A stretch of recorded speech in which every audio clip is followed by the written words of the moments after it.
Bonjour, je suis M. Egata Kamboudi Aimé. Je suis juriste de formation. Actuellement, j'ai fait une thèse en droit international public qui porte sur l'action des Nations Unies dans la gestion des conflits internes. Notamment, je parle du cas du Congo. Et à côté, je suis aussi assistant juridique dans un cabinet d'avocats ici à Paris. Et je suis aussi un des soutiens dans les contextes de ces élections de M. Martin Fayulu Madidi.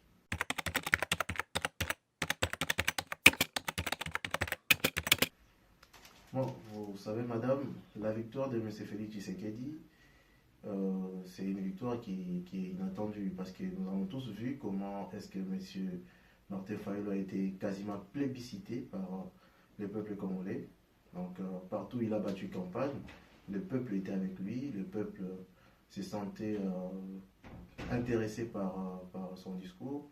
Et c'est ça qui s'est aussi restitué dans les urnes. C'est-à-dire que le monsieur a été plébiscité par la population, a été voté par la population. Mais malheureusement, la décision qui a été donnée par la CENI, la Commission nationale électorale indépendante, n'est pas ce qu'on attendait. Voilà pourquoi nous sommes actuellement devant la Cour constitutionnelle pour contester la dite élection.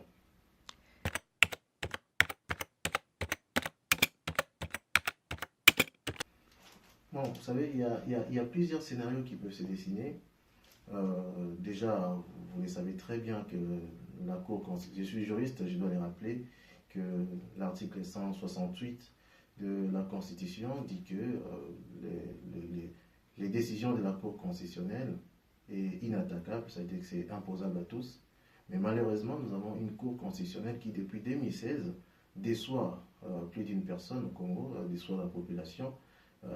D'aucuns pensent même que c'est une Cour constitutionnelle qui est aux ordres.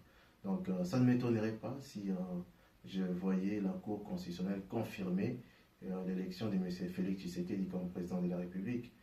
Mais qu'à cela ne tienne, pour nous, c'était important quand même d'épuiser toutes les voies des recours que la Constitution donnait, que la loi électorale nous donnait. Voilà pourquoi nous sommes allés devant cette Cour constitutionnelle pour essayer de présenter nos moyens, essayer de défendre le fait que c'est nous qui avons gagné, c'est M. Martin Fayulu qui a gagné ces élections présidentielles.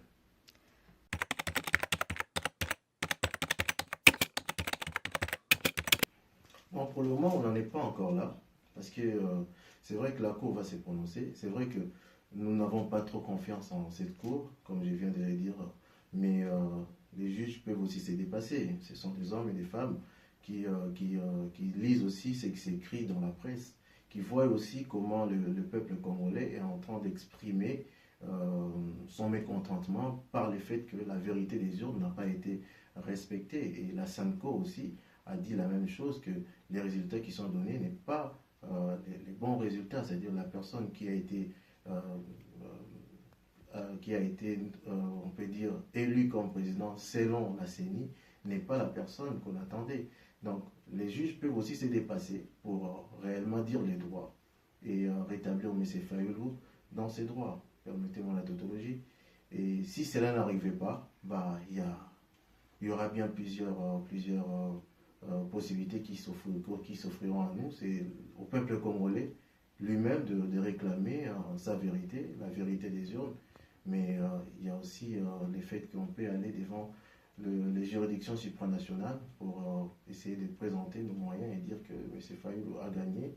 Et si au niveau interne, on a épuisé toutes les voies des recours, au niveau peut-être de la Cour africaine des droits de l'homme, on peut avoir, même si ce serait symbolique et que cette réception ou la réception de la décision de la Cour africaine des droits de l'homme ne peut être facile au Congo, mais au moins symboliquement, ça nous octroyerait un argument de plus qui montre que c'est M. Fayulu qui a gagné et que le peuple a les droits, conserve le droit de l'accompagner pour réclamer réellement sa victoire.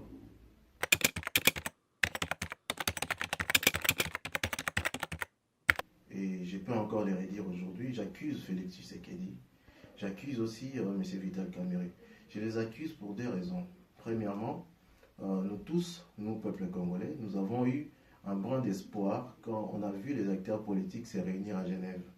On a dit que c'était peut-être là l'occasion d'avoir un candidat commun qui pourra battre réellement la Kabylie pour que nous puissions avoir une alternance apaisée au Congo. Et deuxièmement, aussi parce que en 2011, nous avons raté cette occasion-là.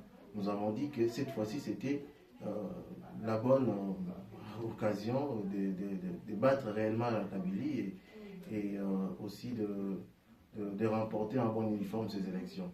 Malheureusement, au bout de 24 heures tout simplement, M. Félix Tshisekedi ainsi que M. Vital Kamerhe ont retiré leur signature de l'accord de Genève.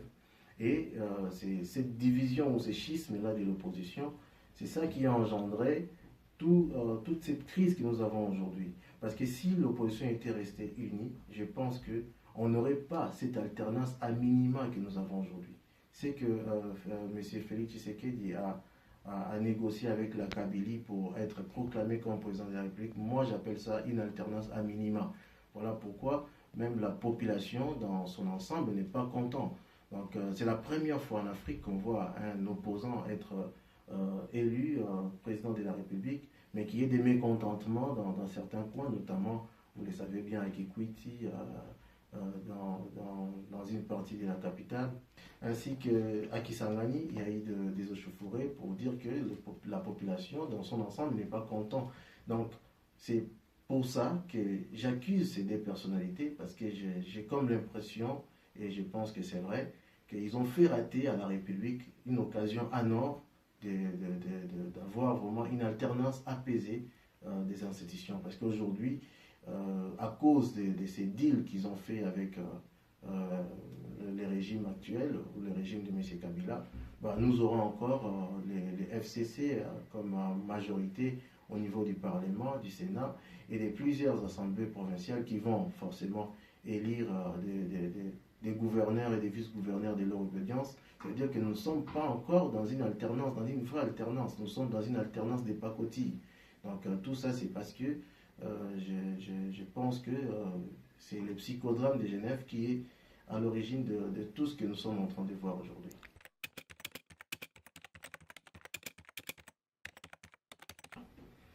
Et des discours ambigus, je pense que vous faites allusion à la machine à voter.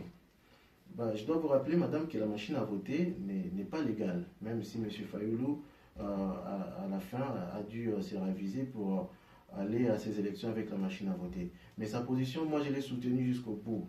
La position de ne pas aller à ces élections avec la machine à voter. Parce que cette machine-là n'est pas légale. Si vous regardez dans la loi électorale, dans son article 55, vous regardez aussi dans la même loi électorale, dans son article 137 ter, il est bien dit que l'utilisation des votes électroniques est prohibée pour ces élections-ci.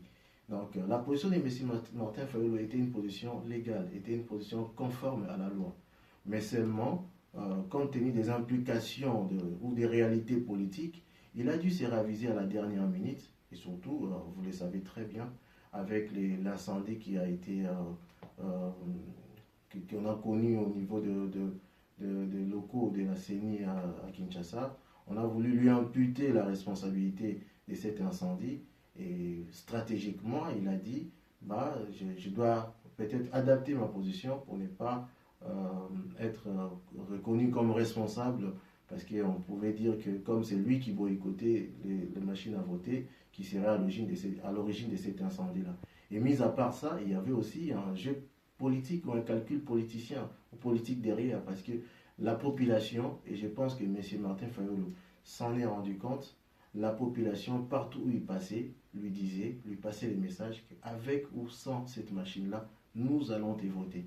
Et vous savez très bien que même dans sa campagne, il y a des gens qui chantaient, il y a la population qui chantait Toko vote Onanko. Ça veut dire qu'il a vu lui-même que même si ma position est celui de respecter la loi, mais quand bien même que j'aime le respect de la loi, mais la population veut voter, veut aller voter, et comme la population est déterminée, il a demandé à la population d'aller voter, mais de surveiller aussi son vote.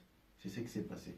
Donc je ne pense pas qu'il était en contradiction, parce qu'on ne peut pas être en contradiction avec la conformité. Il s'est battu pour que les élections soient conformes aux dispositions légales, mais malheureusement, il n'a pas pu avoir gain de cause, si on peut le dire comme ça, Mais au moins, le message est passé, le message de la population était passé et la population a voté en faveur de lui. Et au-delà de tout, ce sont quand même des citoyens congolais. Aujourd'hui, la CENI a déjà donné les noms du gagnant, selon elle. Je pense que si la SENCO a, a une version contraire, c'est à elle aussi d'avoir le courage, pas en tant que seulement pasteur, hein, mais en tant que des citoyens aussi congolais, de faire éclater la vérité et de nous dire, et je pense qu'elle l'a déjà fait, la SENCO, à travers des médias interposés, de nous dire clairement la personne qui a gagné. D'autant plus que le camp Fayoulou a demandé au niveau de la Cour constitutionnelle que la SENCO soit interrogée comme témoin, mais vous avez peut-être suivi les débats hier. Les avocats de l'IDPS ont été contre cet argument et je ne sais pas, je pense qu'ils n'ont pas été suivis. Donc les avocats de M. Fayoulou n'ont pas été suivis. Donc la SENCO peut aujourd'hui, de son propre chef, nous dire la personne qu'ils ont faire une déclaration solennelle pour nous dire que c'est M. Fayoulou qui a gagné ces élections. D'autant plus que même au niveau de la Cour constitutionnelle, on n'a pas accepté qu'elle se présente comme témoin.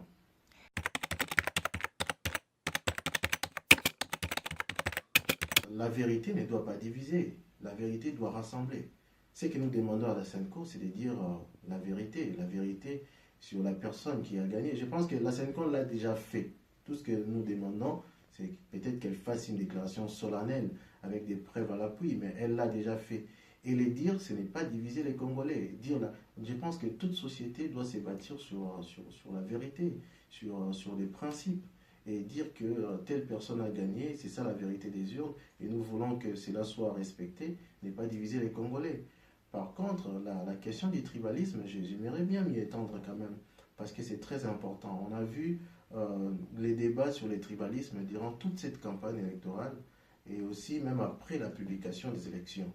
Moi, j'ai une lecture par rapport à ça, et je vais directement m'exprimer en direction de nos amis de l'UDPS. Je pense que ce sont eux qui sont en train de faire monter ces discours sur le tribalisme. Mais en soi, les Congolais ne sont pas tribalistes. Je ne vois pas les Congolais être tribalistes contre telle tribu ou contre telle autre. De toute façon, il n'y a pas d'ethnie ou de tribus minoritaires au Congo. Nous tous, nous sommes sur un pied d'égalité. C'est-à-dire que, pris singulièrement, un Mukongo, un Muyombe peut se sentir minoritaire par rapport à l'ensemble des Congolais.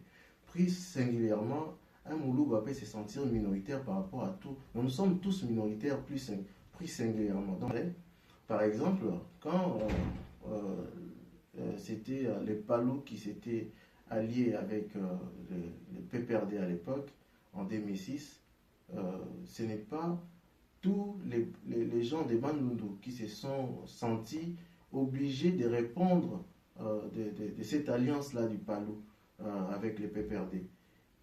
Pourquoi est-ce que nos amis de l'IDPS pensent que leur alliance avec, aujourd'hui parce qu'ils ne s'en cachent plus, hein, leur alliance avec les FCC doit être quelque chose qui doit responsabiliser tous les Balouba. Je ne pense pas que tous les Balouba sont avec eux, et les attaquer n'est pas attaquer tous les Balouba.